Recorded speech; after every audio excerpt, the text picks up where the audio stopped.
strike kitchen that fed both Delano and Latino strikers at the Filipino Hall. His son, John Armington, grew up in a farm labor camp at George Lucas Ranch where his family lived and worked. At 12 years of age, John started joining his father at AWOC meetings and picket lines. Today, he is a successful attorney and a judge in Orange County. Speaking on behalf of the Filipino grape strikers, ladies and gentlemen, please help me welcome John Armington.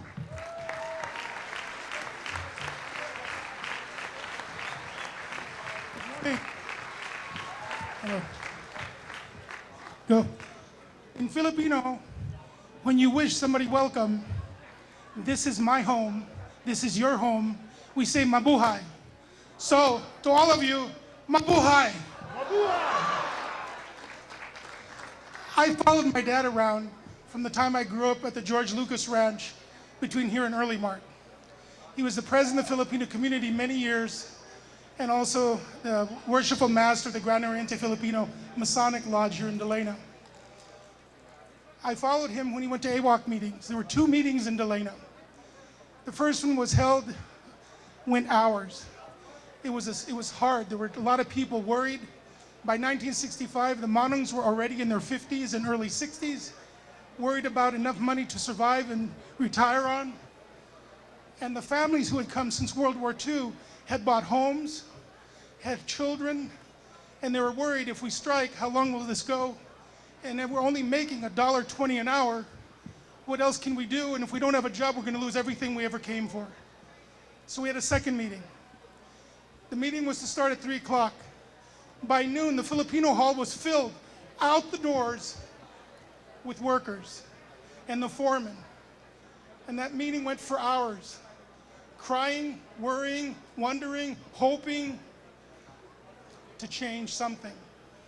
And finally, after many, many, many hours, Larry asked,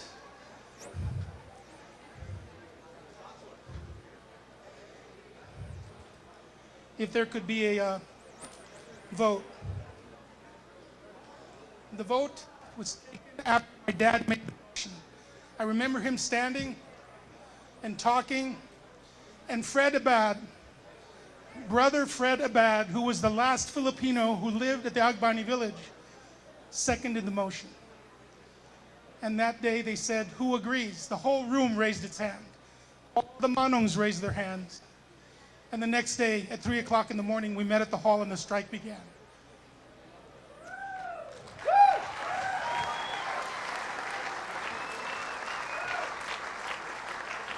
The strike would not have started if it weren't for Larry Gitleon. AWOC came as an organization because there had been so many strikes Filipinos had been involved in Seattle, Anchorage, Stockton, over many times, many years.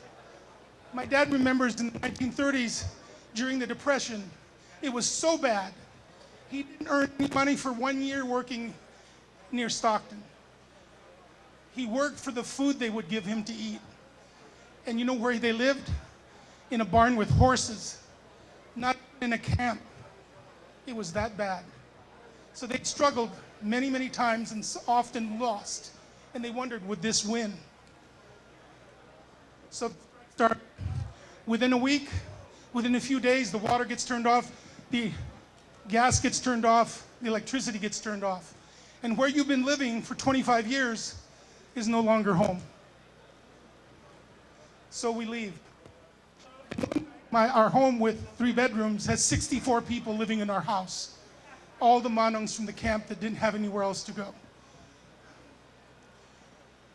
Within a week to 10 days, the discussions were had. Cesar agreed earlier than he wanted, but the strike continued with a joint cooperation between the AWOC Filipinos and the farm workers under Cesar Chavez.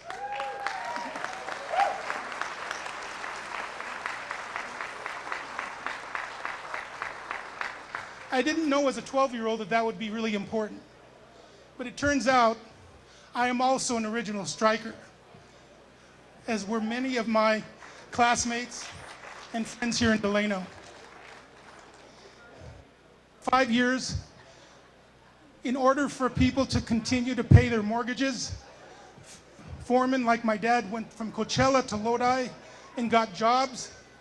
So farm workers on strike could go work for 2 weeks, make enough money working to come back, pay their mortgage, and go back on the picket line for 5 years. So, what is it I want to tell you about the end? We have as a legacy Mark Polito, the mayor of Cerritos, Assemblyman Bonta. We have NASA engineers that came from Delano, doctors at UCLA Medical Center, and we are their legacy, and we will never let their memory die.